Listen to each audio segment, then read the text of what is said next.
भान सैयदाबाद में मरी बिरादरी शहरी एक्शन कमेटी ऐं सिविल सोसाइटी पारां ANI कंपनी जी ज़्यादतियुनि ख़िलाफ़ एहतजाजी मुज़ाहिरो कयो। एहतजाज कंदड़नि ऑनलाइन इंडस्ट्री अॻियां दाहिं ते चयो त ANI कंपनी में वाना ऐं वज़ीरिस्तान जे पठाणनि खे नौकरी ॾेई मकानी पोरियतुनि खे बेरोज़गार करे नाइंसाफ़ी कई आहे।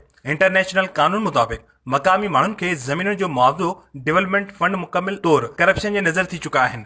Social fund chairman DC crore रुपया बजट खाई चुका आहिनि। इन वक्त असीं प्रेस क्लब भांसराबाद ॿाहिरि मौजूद आहियूं, जिथे मरी बिरादरी तरफ़ां मुसलसल ENI कंपनी जे ख़िलाफ़ जेको आहे सरापा एहतजाज आहे। हिननि जो चवणु आहे त वाना ऐं वज़ीरिस्तान जे माण्हुनि खे जेको आहे सो ENI कंपनी में नौकरियूं ऐं रोज़गार ॾिनो थो वञे, जॾहिं त मक़ामी माण्हू उन्हनि खे जेको आहे सो उन्हनि जा हक़ ऐं हुकूक जेके आहिनि उन्हनि खे जज़ब कयो थो वञे। अचो त हिन हवाले सां हिननि जो व्यूज़ ॿुधूं त हुननि जो छा चवणु आहे। जा मुतालबा, पाणी जा मुतालबा, सिहत जा मुतालबा ऐं इंटरनेशनल जेको कंपनियुनि जो कानून आहे उन मुताबिक़ सहूलियतुनि सां गॾोगॾु जेके हिननि जा प्लांट आहिनि या इलाइक़े ते कब्ज़ो कयो वेठा आहिनि उन जी रियलिटी, उन ज़मीननि जा मुआवज़ा असांजो जेको मेन बुनियादी असांजी डिमांड आहे उहे इहे ई आहिनि।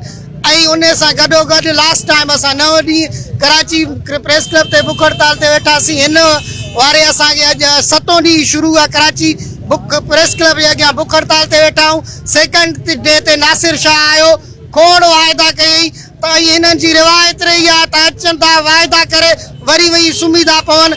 असांजो CM सिंध वफ़ाक़ी मिनिस्टर ऑफ ऑयल ऐं इमरान खान खां इहो मुतालबो आहे त जल्द अज़ जल्द नोटिस वठी ENI कंपनी